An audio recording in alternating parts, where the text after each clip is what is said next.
Salam keselamatan, rahmat dan barakah dari Allah Subhanahu wa taala untuk kita semua.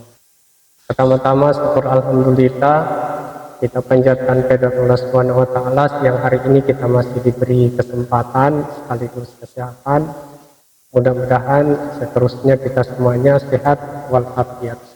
Amin. Yang kedua, saya ucapkan selamat Idul Fitri. Mohon maaf lahir dan batin, khususnya bagi teman-teman yang muslim. Kemudian yang berikutnya materi kita lanjut dengan, ya ini materi tentang central tendency ya, ukuran homus 1. Jadi begini sederhananya. Dulu kita di sini kita undang misalnya siapa itu yang tukang menyanyi itu, Atgan, Risa, mereka datang menyanyi di sini. Akhirnya teman-teman mahasiswa banyak yang datang di sini nonton, kumpul. Jadi itu central tendency, itu kecenderungan memusat. Ada satu aktivitas di situ karena ada Atgan atau Risa yang bernyanyi, maka mahasiswa itu semuanya datang di sini. Kecenderungannya memusat pada event itu. Atau baru-baru ini ada orang buka stand di sini. Akhirnya banyak yang datang. Itu kira-kira gambaran yang dimaksud dengan central tendency. Nah, cuma kalau di dalam statistika nanti central tendency ini ada beberapa hal. Misalnya kita berhitung tentang rata, kita berhitung tentang standar error, standar deviasi, median, modus, Keynes, ada kurtosis, kemudian ada sampel varian dan yang lain-lain. Nah, itu yang kita pelajari di soal tentang central tendency atau ukuran homus. Mungkin teman-teman di SMA sudah diajar ini, tapi nanti kita di sini by aplikasi. Kita tidak belajar lagi hitung-hitung seperti tempo dulu. Baik, kita masuk kasus ya supaya mudah dipakai. Manajer pemasaran, kita fokus dulu semuanya. Manajer pemasaran dealer mobil Honda Brio ingin mengetahui gambaran ringkas mengenai penjualan mobil tersebut selama tahun 2023, 1 tahunnya. Berikut data penjualan. Ini data. Kalau kita lihat data, ini penjualan mulai dari bulan Januari sampai dengan Desember, setahun penuh tahun 2023. Yang di sampingnya ini adalah penjualan dalam jumlah unit. Unit itu maksudnya jumlah mobil yang terjual, kuantitas. Coba teman-teman kalau saya tanya, dengan melihat data ini sekilas, apa kira-kira yang ada di benak pikiran teman-teman itu dengan melihat data?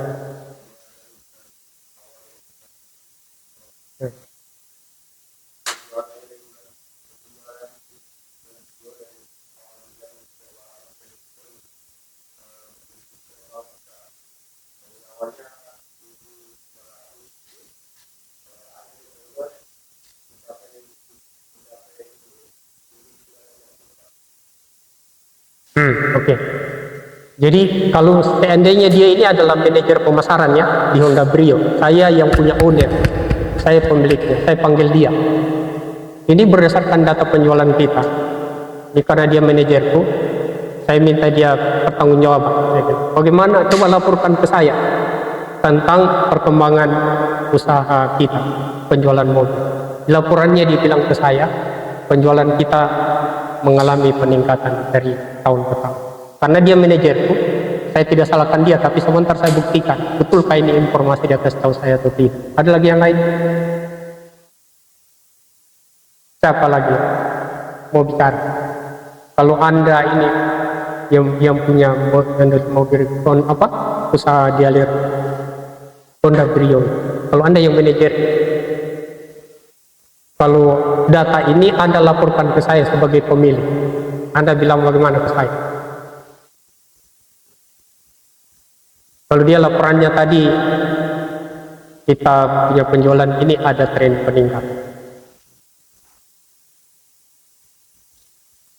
Siapa lagi yang mau bicara? Ketik?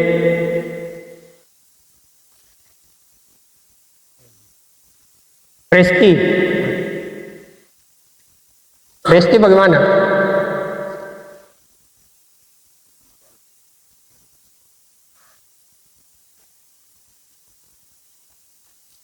Mana?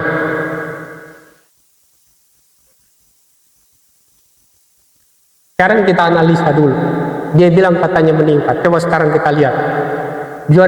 Januari 1200, Februari 1345, Maret 1435, April 1324. Meningkat atau menurun? Kalau seandainya dia manajer, kemudian dia laporkan ke saya bilang begini, saya kasih tahu dia, ini buktinya tidak begitu. Kau bilang katanya meningkat terus, ternyata tidak meningkat terus. Bisa saya kasih dia punishment? Oh, iya, kasih dia punishment karena laporannya ke saya tidak benar. Jadi yang benar, kalau kita lihat data ini, penjualan yang terjadi di bisnis Honda Brio tahun 2023 itu mengalami fluktuasi. Tahu fluktuasi? Naik turun, coba lihat datanya. Oh, namanya fluktuatif, naik turun. Nah, dalam ilmu metodologi riset, fluktuasi data itu, kalau seperti ini, penjualan yang fluktuatif itu persoalan, problem. Karena ini kondisi yang tidak diharapkan. Apa yang diharapkan? Harusnya penjualannya itu dia naik terus, seperti laporannya dia tadi. Naik terus. Itu yang diharapkan. Tapi kalau yang terjadi begini, ini berarti ada sesuatu yang harus kita evaluasi berkaitan dengan kebijakan marketing yang ada. Karena ingat, statistik itu adalah mengambil kebijakan. Kita mengambil keputusan. Nah, jadi dia begini. Naik turun. Itu kondisi yang tidak diharapkan. Dan itu mengandung masalah. Yang tidak masalah itu begini. Naik terus. Nah, sekarang kita lihat. Dari data ini kemudian nanti kita selesaikan menggunakan program. Programnya namanya Spreadsheet Microsoft Excel. Nanti ada juga kita gunakan SPSS. Nah, sebelum kita masuk pada penggunaan program ini, saya minta kita semua mencatat dulu. Satu orang hapus papan. Hapus dulu papan. Semua mencatat ya.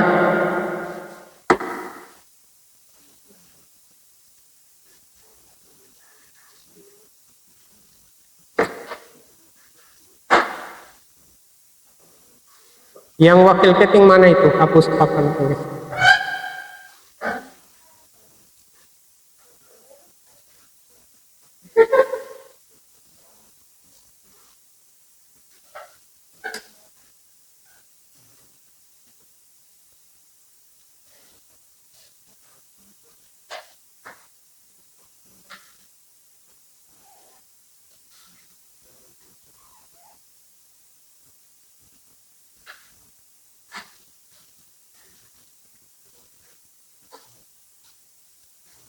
Oke, semuanya teman-teman mencatat ya.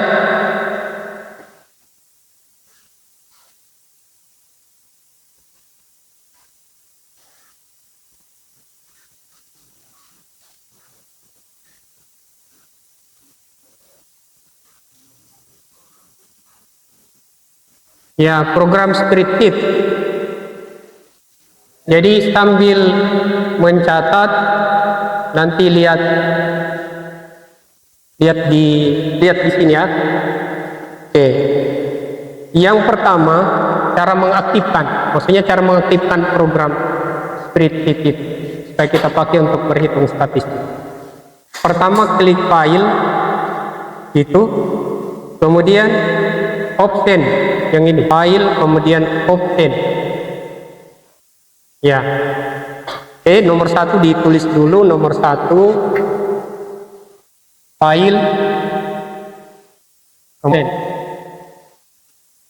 Ini di menu Excel ya, di program Excel, file option, open. Yang ini saya ulang dulu tadi. Ulang dulu, file, ini file, kemudian pilih open. Setelah itu pilih add-in, add-in, add-in. Jadi setelah ini kita pilih add-in.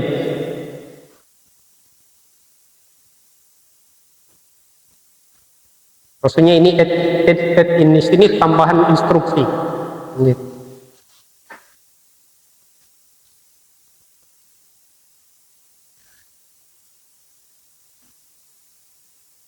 Sudah? Add-in. Kemudian kita pilih OK. Oke. Setelah itu kita pilih analisis toolpath yang ini. Yang ketiga, analisis toolpath.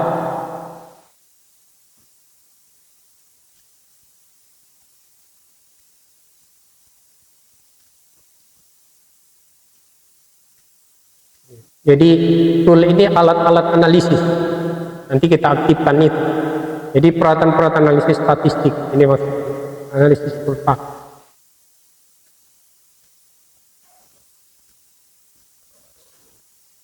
Setelah itu kita pilih go yang ini. Go. Ini nomor 4 kita pilih go. Sudah tadi ya? Nah.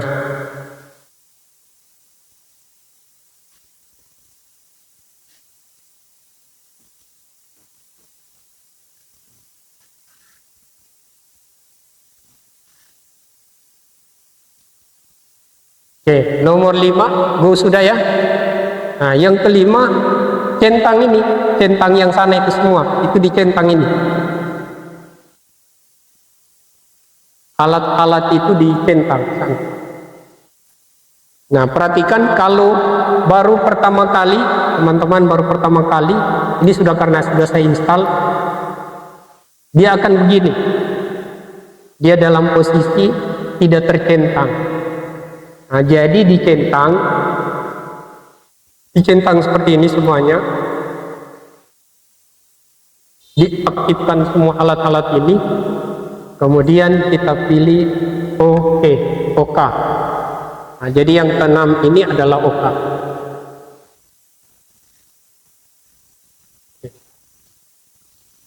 Ya, add-in kemudian OK.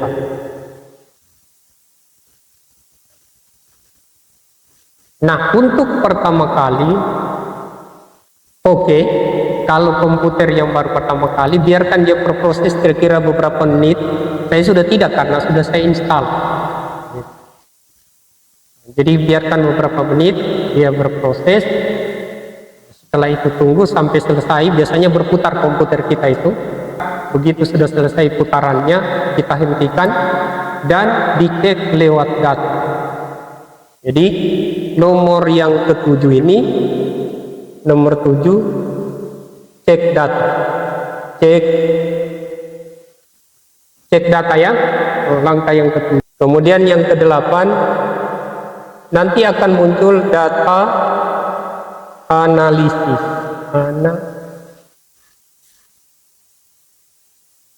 Oke, dia akan nanti muncul data analisis di sini. Sini. Oke, lihat saya ya. Data, saya cek di sini. Data, kemudian di ujung sini ada data analisis. Kalau tidak muncul ini berarti proses installnya gagal. Diulang lagi. Kalau dia tidak muncul itu berarti proses instruksinya ada yang tidak benar. Diulang lagi ya. Nah, kalau sudah muncul data analisis, ini yang kita gunakan untuk membantu kita di dalam menyelesaikan kasus-kasus statistik. Jadi di sini ada beberapa alat-alat statistik yang nanti itu kita gunakan untuk menyelesaikan masalah statistik.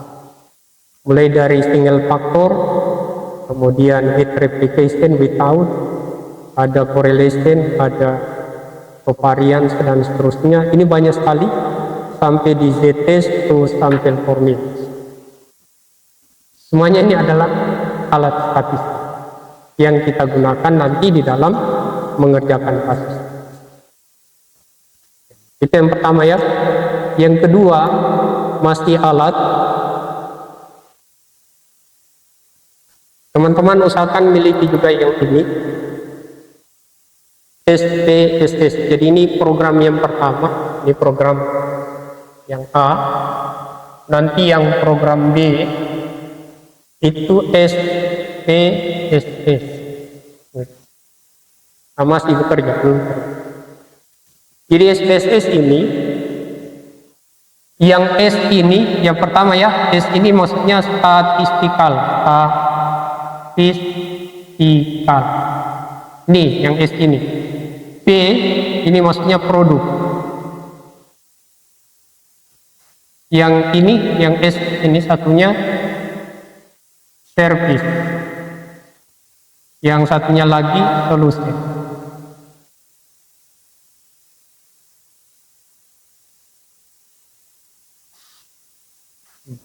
Ini SPSS, statistical product service solution. Jadi layanan penyelesaian masalah statistik. Ya, kita dekati dengan software ini, namanya SPSS.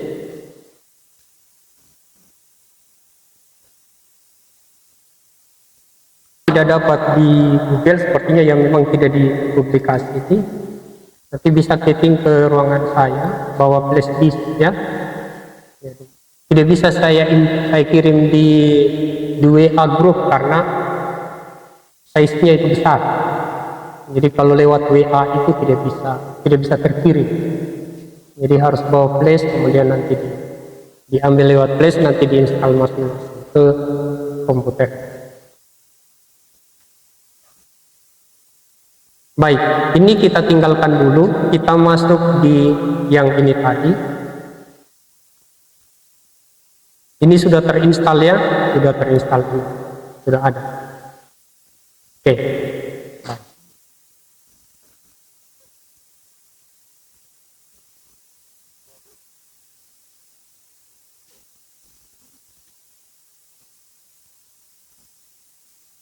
Oke, kita ambil contoh data ini.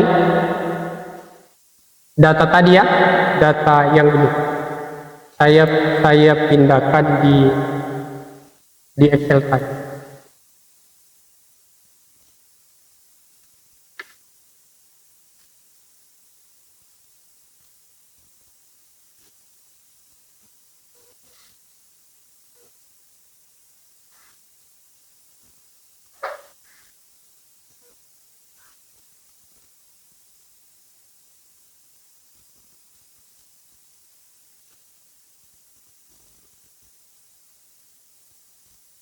Oke, jelas ya data tadi.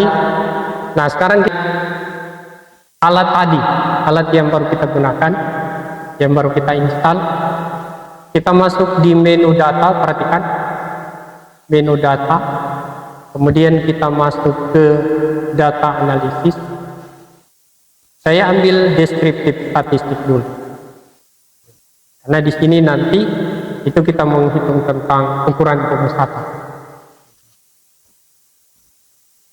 Oke, lihat, ini dia minta input, maksudnya masukkan datanya, input range. Ini ya, kita tetap klik di sini, karena dia minta input data, maka kita masukkan datanya, data yang ini, data penjual, gitu. Caranya tinggal diblokir saja. Label dia suruh kita aktifkan labelnya. Kemudian ringkasan statistiknya kita aktifkan. Kemudian confidence. Oke, perhatikan yang ini. Confidence-nya ini, nih, confidence level for min ini 95%. itu artinya bahwa tes yang kita lakukan hasilnya nanti itu 95% benar. 95% benar kebenaran.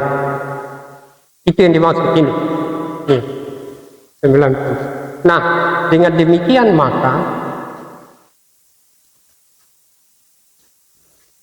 perhatikan ini, itu 95% benar, berarti probabilitas berbuat salah atau 5% gitu. 0,95 atau 95%. Jadi kalau di jumlah ini sama dengan 100%. Nah, jadi alat ini dia hanya bisa memberikan kita jaminan bahwa hasil analisa yang dihasilkan dari penggunaan alat ini kita bisa percaya 95% benar.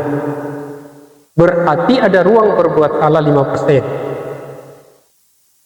Gitu ya. Itu yang disebut dengan alfa 0,05 atau probabilitas berbuat salah 5%. Nah, yang jadi pertanyaan adalah kenapa tidak 100% benar? Ada yang bisa jawab? Kenapa tidak 100% benar? Hanya 90%.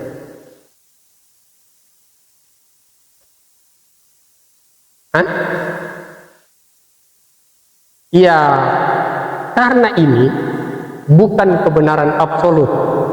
Ingat ya, kebenaran absolut itu yang mutlak itu hanya bersumber dari kitab suci. Jadi meskipun ini pakai teknologi, dia tidak bisa bilang 100% benar.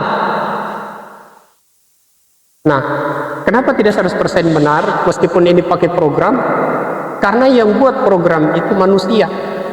Nah, kita manusia ini ada constraint, ada keterbatasan sebagai manusia karena kita bukan Tuhan.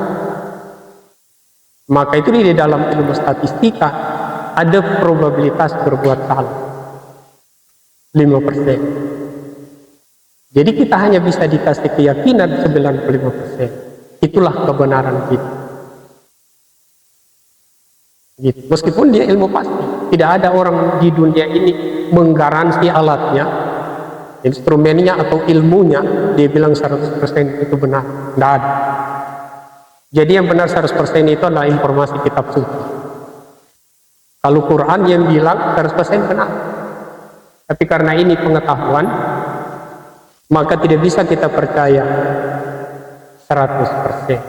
Itulah maksudnya, sudah dimengerti ya? Itulah maksudnya confidence level for me itu 95%. Gitu. Oke. Baik, kita lanjut. Saya aktif dulu ya. Kalau saya aktifkan ini nanti dia infokan tentang data penjualan terbesar dan ini data penjualan yang terendah. Kita klik dulu outputnya, mau kita tetapkan di mana, mau simpan di mana outputnya ini. Kita centang dulu, kemudian kita klik seperti ini. Saya tempatkan di sini saja supaya mudah dilihat. Ini ya, di situ nanti outputnya. Jadi dalam satu kali klik saja pekerjaannya selesai dalam hitungan waktu yang sangat cepat. Itu sudah selesai.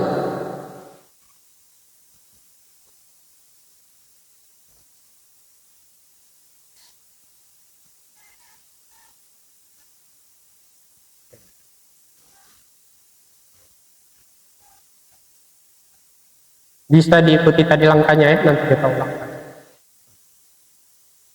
Kita ambil dulu 2 poin pertama untuk analisis. Dari data ini, hasilnya kita sudah diberitahu bahwa min dari data ini, min dari data yang tadi ini, itu 100.547. Nah, apa itu min? Ada yang masih ingat, apa itu min? Min. Jadi lupa ya? Oke. Jadi min yang disebut dengan min ini itu sama dengan rata-rata. Min itu rata-rata atau re-rata penjualan. Nah, kalau kita hitung pakai rumus manual ini, statistik manual ya, menghitung rata-rata itu adalah jumlahnya, judul rumusnya ya, sigma X dibagi dengan N. Ini rumus manual. Coba kita buktikan apakah hasil hitungan ini benar sesuai rumus ini atau tidak benar. Kita bisa cek. Sigma X, maksudnya jumlah penjualan ini dari bulan Januari sampai bulan Desember. Jadi di dalam data ini dia sudah kasih tahu kita untuk sumnya itu. Ini sumnya. Nih. Sum. Maksudnya jumlah semuanya ini dari Januari 1200 tambah sampai ini, kalau ditambah ini jumlahnya 18.569. Ini sama dengan 18.569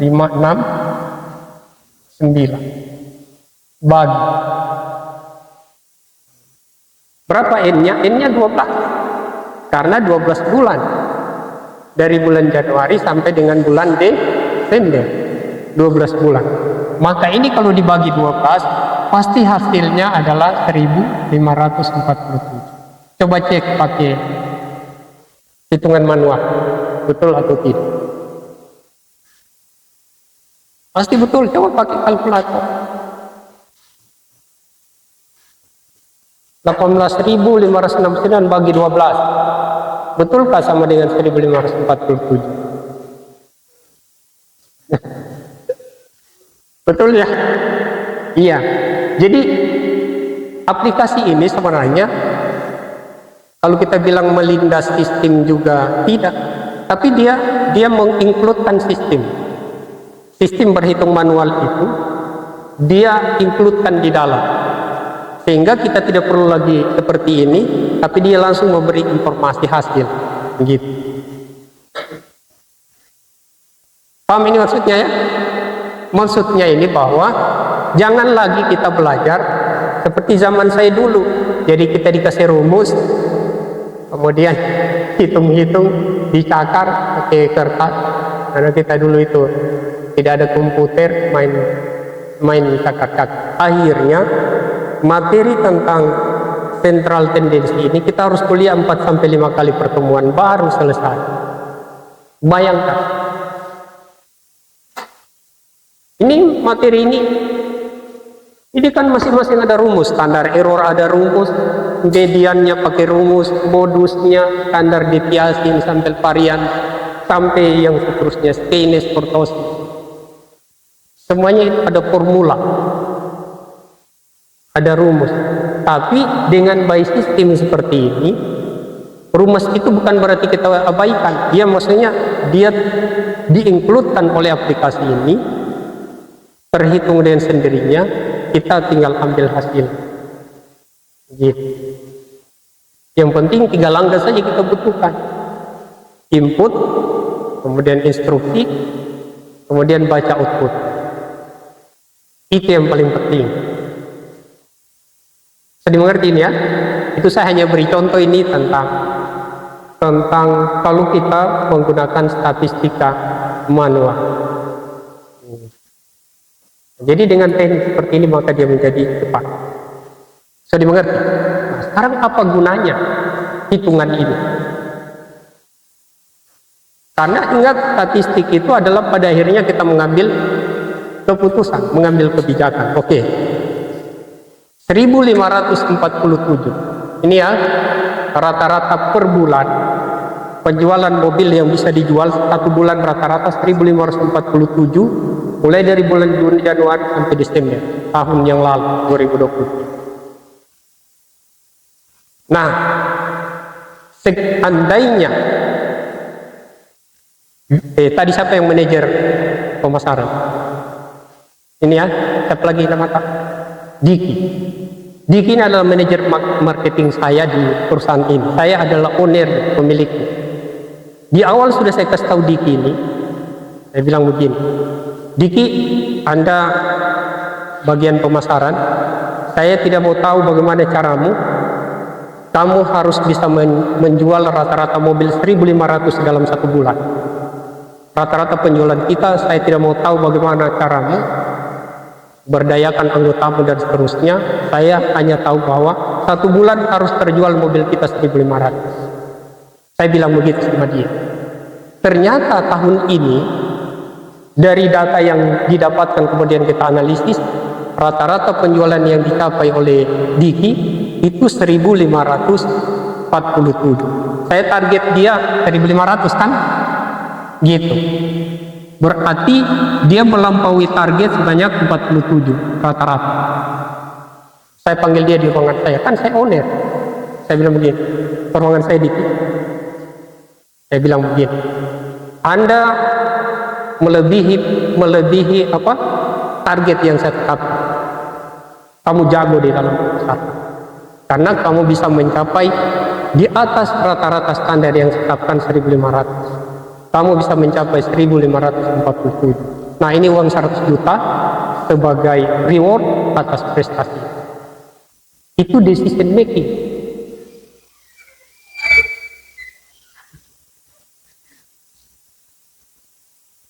Itulah statistik. Mengambil kebijakan, mengambil keputusan. Tapi sebaliknya, saya sudah tetapkan dia target misalnya 1.500. Misalnya saya tetapkan target dia 1.700. Diki, saya tidak mau tahu apa caramu. Perusahaan kita harus bisa menjual 1.700 dalam 1 bulan. Ternyata Diki ini dia hanya mencapai 1.500. Saya tetapkan 1.700. Berapa dia tidak capai? Saya panggil dia. Untuk kalau saya tidak marahi. Goblok memang tahu. Kalau pimpinan pemilik kejam kan begitu, pasti dia marahi. Apa saja yang kau kerjakan, jangan sampai terlalu banyak pemain-main di luar sana. Kan begitu. Saya evaluasi dia, kenapa tidak bisa capai target yang saya tetapkan 1.700? Anda hanya mencapai 1.547 di bawah standar yang saya tentukan. Nah, kalau saya masih nasihati, saya marahi, masih bagus. Tapi kalau saya langsung pecat, Diki, berhenti saja kau jadi manajer, ganti lagi dengan yang lain. Itulah statistik, decision making. Pahamin? Jadi ini memang kelihatan sepele teman-teman. Sepertinya kita main-main, tapi jangkauannya sangat panjang. Jangkauannya sangat jauh berkaitan dengan pengambilan kebijakan. Sudah dipahami? Jadi informasi yang kita hasilkan dari data yang contoh kecil ini, itu informasi yang sangat berharga. Dan itulah informasi statistik. Kita membuat keputusan berdasarkan hasil analisis data. Jadi bisa saya kasih dia reward, bisa juga saya punishment. Gitu. Tapi itulah keputusan yang dihasilkan dari data ini. Satu, oke. Ada pertanyaan sebelum kita lanjut yang kedua?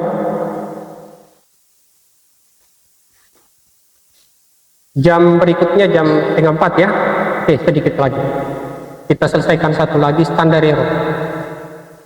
Atau ada yang kuliah jam 3? Hah? Jam? Oh, jam 3. Cepat sekali. Oke. Gimana, kita akhiri dulu atau kita selesaikan satu lagi?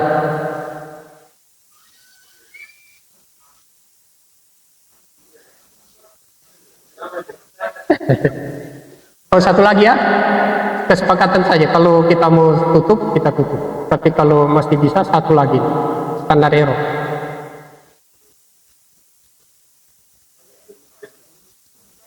Berapa orang yang kuliah manajemen bisnis? Satu kelas ini?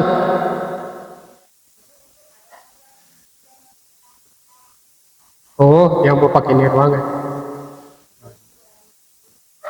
Oke. Baik, kita lanjut sedikit saja ya.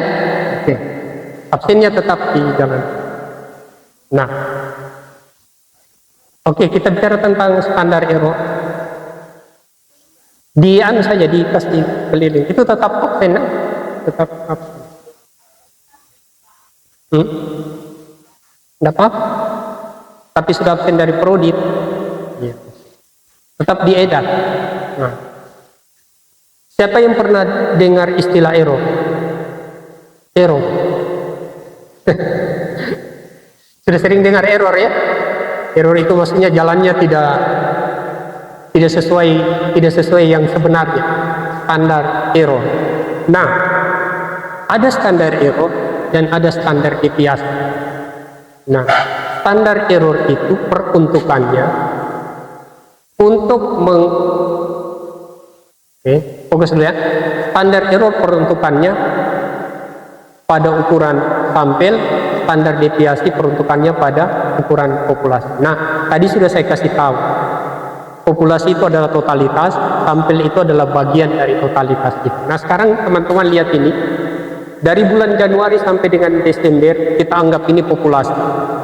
Totalitas dari Januari sampai. Kalau saya bilang sampel berarti per 3 bulan, bisa per kuartal.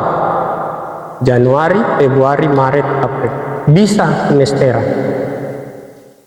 Bisa dimengerti. Jadi 12 bulan itu populasi, maka sampelnya adalah bagian dari 12 bulan itu. Berarti bisa 3 bulan, bisa 4 bulan, amin. Bisa 6 bulan, bisa 8 bulan, bisa 2 bulan. Itu yang dimaksud sampel. Saya mengerti sampai di sini. Populasi ya, populasi totalitas. Jadi 12 bulan ini adalah penjualan populasi. Sampelnya 3 bulan, 4 bulan, gitu ya, 6 bulan, dan seterusnya. Maka standar error ini peruntukannya untuk sampel tadi. Kalau 53 sampelnya, maka ya, saya ambil misalnya penjualan yang ini, Desember ini ya, misalnya ini. Ini disebut dengan penjualan sampel, bukan populasi, karena populasinya adalah 12 bulan. Oke, perhatikan, nanti sebentar saya tes itu. Lihat. Oke. Jadi 3 bulan ini, itu saya ambil berapa rata-rata penjualan 3 bulan? 17. Oke, nolnya kita buang ya, karena ini jumlah mobil, tidak ada koma-koma di belakang. Standar errornya itu adalah 53. Jadi ini standar error, ini rata-rata, rata 3 bulan. Ini standar error, standar error.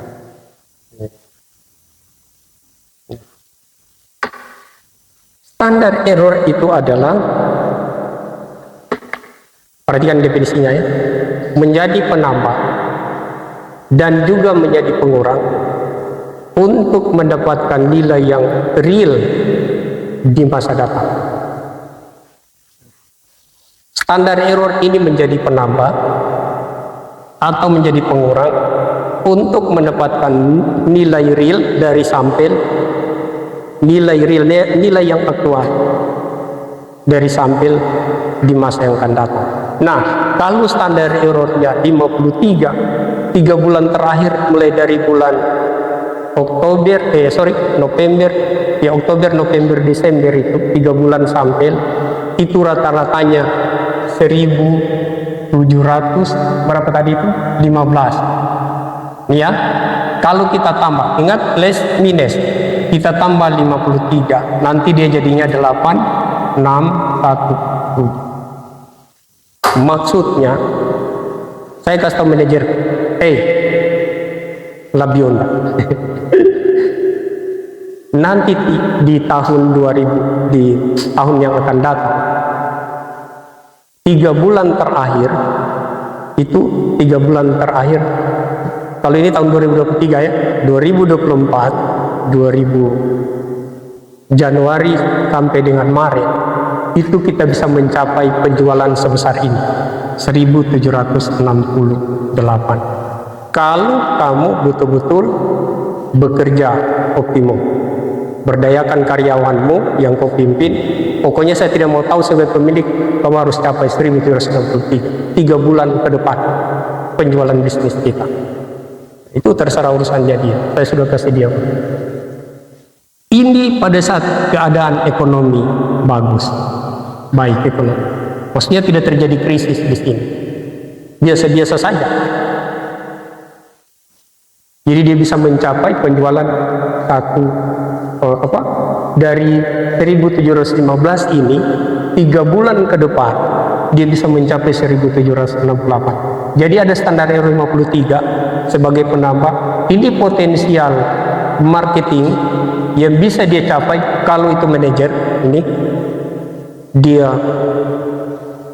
betul-betul bekerja dengan baik, kurang tidurnya. Maksudnya dia mencari pembeli, gitu, dia bisa mencapai ini. Pada saat ekonomi yang terjadi itu pendapatan masyarakat tidak terjadi krisis, biasa-biasa saja ekonomi. Nah, tapi sebaliknya dari 1715 ini, 1715 ini, teman-teman, 1715 kalau diselisihkan dengan 53, ini menjadi minus. 5 dikurang 3 adalah 2, ini sisa 6, ini sisa 17. Sorry, sisa berapa ini?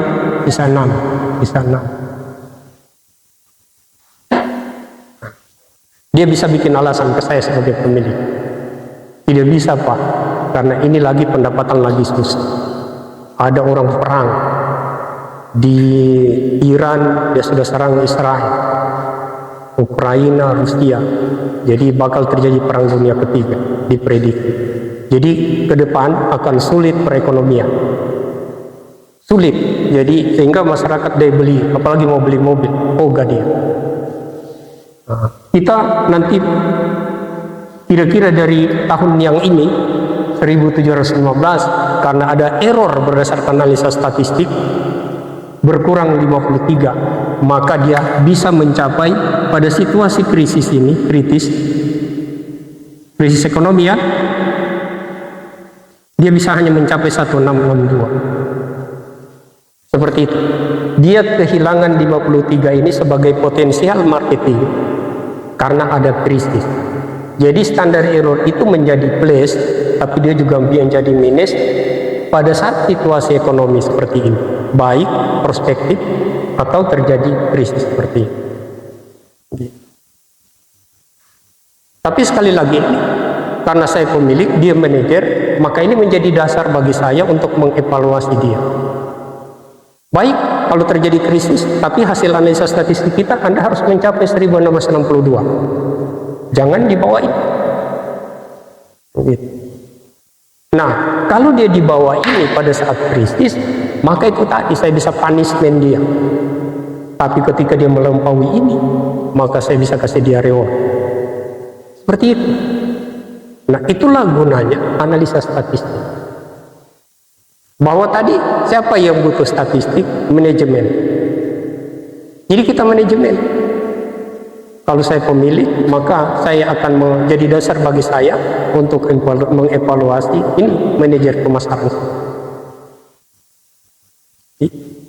Itu yang dimaksud dengan standar error. Jadi ingat teman-teman, menjadi plus dan menjadi minus terhadap nilai rata sampel. Mana rata sampelnya tadi? Adalah penjualan per 3 bulan. Saya dimengerti? Bisa ya? Oke, sekarang kalau saya dimengerti, saya mau tes dulu satu orang. Yang kacamata, oke. Anda di depan. Iya. Silakan. Jangan takut-takut. Nanti kalau Anda takut, nanti tidak cerdas. Ayo. Di depan. Sini.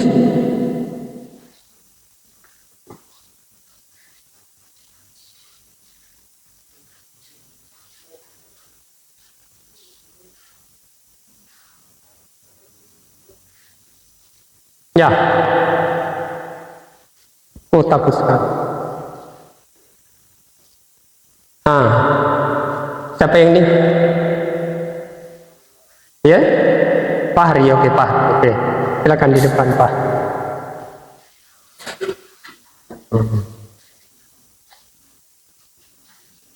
Oke ya. Nah, supaya maksudnya teman-teman ini lebih paham lagi. Jadi belajar itu paham. Jangan belajar itu hafal-hafal. Kalau belajar hafal-hafal itu tidak masuk ke ranah memahami. Oke, silakan duduk.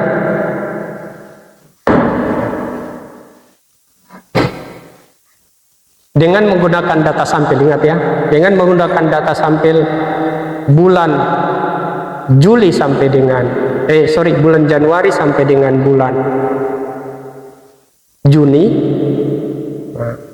maka Anda hitung berapa kira-kira potensial marketing maksimum yang dicapai di masa depan dan yang minimumnya berapa. Menggunakan sampel 6 bulan. Silakan. Bulan Januari sampai dengan bulan Juni. Ya. Kopi dulu di tempat lain. Klik kanan. Ini AC-nya tidak fungsi ya, satu.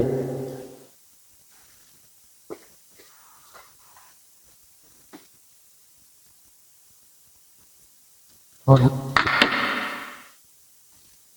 Ya, oke. Ingat ya, 6 bulan. 6 bulan itu penjualan sampel. Ingat tadi konsep berpikirnya. Ada populasi dan ada sampel. Standar error peruntukannya untuk sampel. Ya, oke. Sampel 6 bulan. Oke, silakan berapa rata-rata penjualan 6 bulan? Rata. Oke. Enter. Ya. Standar error 53. Ya, oke. 14 kita dapat ya. Jadi standar error 53 untuk penjualan bulan Januari datar Juni ya. Oke. Januari datar Juni ini rata-ratanya 1454. Oke, ingat standar error pertama menjadi place. Ini kita jumlah 701 1507. Oke, 1507. Apa itu maksudnya?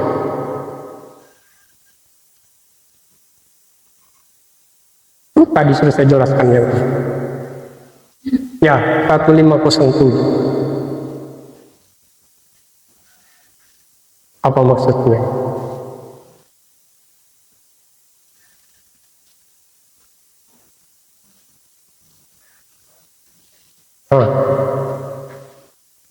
Nih 1507.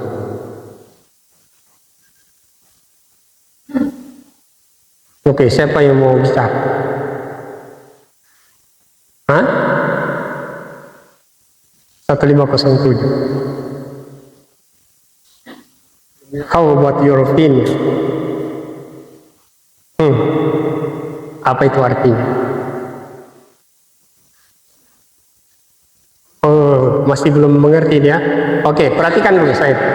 Tadi contoh saya 3 bulan terakhir. Bulan Oktober, November, Desember. Ternyata rata-rata 3 bulan itu 1715. Dengan standar error 53 berdasarkan analisa ini, maka standar error menjadi plus minus, menjadi penambah. Ini berarti dari 1715 kalau saya tambah dengan 53, 1768. Inilah potensial marketing yang bisa dicapai di masa 3 bulan ke depan. Gitu. Inilah potensial marketing penjualan mobil yang bisa dicapai 3 bulan ke depan. Pada saat ekonomi kita dalam keadaan membaik, daya beli masyarakat biasa-biasa saja. Gitu. Karena tidak ada krisis. Gitu. Bisa mencapai 1768. Maka sebagai pemilik perusahaan, tadi ketinggian dan manajer saya akan kasih tahu dia Potensial marketing kita 3 bulan ke depan di tahun yang akan datang itu 1768 berdasarkan analisa statistik dengan data yang sudah ada. Sekarang Anda saya kasih target gitu.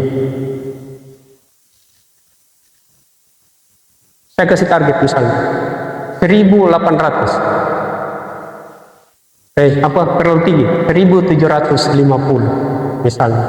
Padahal sudah analisa statistik harus dapat 1768. Ternyata dia bisa dapat misalnya 1800. Maka sebagai pemilik saya panggil dia ke ruangan saya. Ini uang 100 juta hadiah Anda karena Anda melampaui target yang saya tetapkan berdasarkan analisa statistik.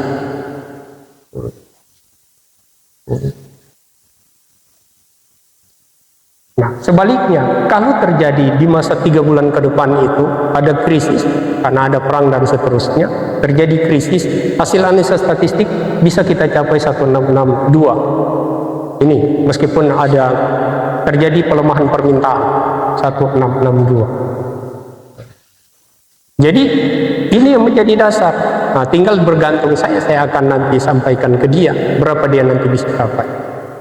Kalau saya jadikan ini sebagai dasar analisis, maka ketika dia mencapai 1700, maka hak dia mendapatkan reward. Tapi kalau tidak, bisa saya evaluasi manajer ini. Itu maksudnya. Nah, oke, mungkin terlalu panjang itu yang saya bicarakan. Tapi maksudnya bahwa standar error ini menjadi penambah sekaligus pengurang. Ini adalah potensial marketing yang bisa dicapai di masa depan pada saat ekonomi membaik. Sedangkan yang ini adalah kemungkinan kita akan kehilangan market penjualan 53 kalau dia terjadi krisis. Itu yang maksudnya standar error. Menjadi penambah sekaligus pengurang terhadap data sampel. Data sampel 3 bulan tadi, ini data sampelnya 6 bulan. Gitu. Berarti nanti prediksinya kita nanti mulai bulan Juni, Juli sampai dengan Desember tahun akan datang. Potensial yang bisa kita capai 1507 unit. Gitu. Maka ini menjadi dasar saya untuk mengevaluasi manajer. Anda hasil analisa statistik kita dari pengalaman yang lalu, tahun lalu, Anda harus capai ini 6 bulan di tahun yang akan datang. Kita sekarang baru 1545. 6 bulan ke depan Anda harus capai 1507. Gitu. Kalau dia tidak capai ini, berarti saya evaluasi dia. Kalau dia melampaui ini, maka saya kasih dia reward karena dia berprestasi. Itulah statistik. Menjadi dasar di dalam pengambilan keputusan. Lihat statistik saya pelajar tadi ya, kumpul data, menata data, melakukan analisis, menginterpretasi, dan menarik kesimpulan atau mengambil keputusan. Ini kita sudah lakukan itu, cuma base-nya adalah base aplikasi. Ini. Seandainya ini kita kerja manual, maka teman-teman harus diperkenalkan rumus standar error sama dengan gitu ya, sigma x y kurang sigma x sigma y. Ini pangkat 2 per n. Jadi kita hitung-hitung seperti ini, tapi itu di masa saya. Jadi teman-teman hari ini tidak perlu lagi kita back kembali seperti ini. Jadi kita by sistem, yang penting Anda paham nanti hasil analisis. Karena era sekarang ini ambil keputusan cepat, tepat, dan benar. Jadi cepat. Nah, bagaimana orang sudah ambil keputusan Anda masih pakai rumus? Ketinggalan komandan. Tapi tidak ada salahnya untuk memahami rumus-rumus itu. Tapi setahu saya, ini harusnya di SMA kita sudah tahu. Di masa saya karena memang tidak ada aplikasi, tidak ada sistem, ya terpaksa kita kembali lagi seperti itu. Pakai rumus-rumus, pakai angka-angka, substitusi, hitungnya mencakar, tidak ada kalkulator, tidak ada. Jadi seperti itu. Nah, dengan cara ini, maka cepat, tepat, dan benar. Jadi kita hanya asumsinya 95%. Oke, sebelum kita tinggalkan kelas, mari kita sama-sama berdoa. Mudah-mudahan kita semuanya tetap sehat walafiat selalu. Mari sama-sama amin. Yang non muslim silakan menyusul. Bismillahirrahmanirrahim. Alhamdulillahirobbilalamin. Alhamdulillahirobbil. Segala puji hanya untukmu. Allahumma ya Allah, babal khair, babal barakah.